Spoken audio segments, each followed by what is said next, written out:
chambre est plongée dans le silence. Seule la faible lumière du téléphone éclaire son visage. 3h45. Elle tourne dans son lit, incapable de rester immobile.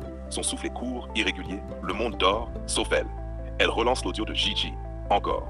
Chaque mot devient un déclencheur émotionnel. Chaque pause un signal invisible qu'elle tente de saisir. Au open quote, je te regarde tourner sur ton lit, incapable de dormir. Close quote. Son cœur s'accélère. Ses jambes bougent sans qu'elle y pense. Ses mains tremblent. Elle se parle à voix basse, presque chuchotée. Open quote. Pourquoi je réagis comme ça? Je devrais dormir. Close quote. Conscient, elle sait ce qu'il dit. Elle comprend le sens littéral.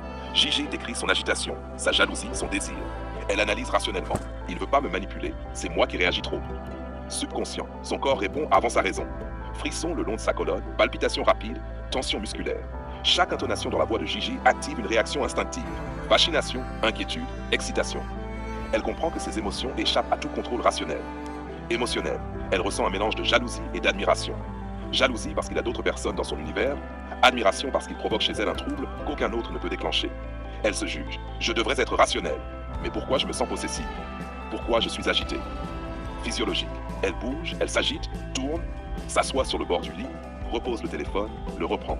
Sa respiration est haletante. Elle sent la chaleur monter dans sa poitrine et ses mains moites. Chaque geste traduit le décryptage de l'impact physique du message. Elle se parle à elle-même, encore et encore. Open quote. Il est chez lui, pas ailleurs, pas chez elle. Mais pourquoi je n'arrive pas à m'en détacher? Pourquoi mes émotions sont-elles si violentes? Close quote. Elle comprend alors que le message de Gigi ne se décode pas uniquement par les mots. Ce qu'il dit, le sens littéral. Ce qu'il ne dit pas, le non-dit. Les silences, les intonations. Ce qu'elle ressent, agitation, désir, jalousie, insomnie. Ce que son corps traduit, palpitations, frissons, mouvements. Elle se rend compte que tout cela est un miroir. Gigi ne lui envoie pas un simple message. Il révèle ses propres réactions, ses limites émotionnelles et sa vulnérabilité. Elle découvre qu'elle n'est pas maître de ses sentiments, qu'elle peut être bouleversée sans raison consciente.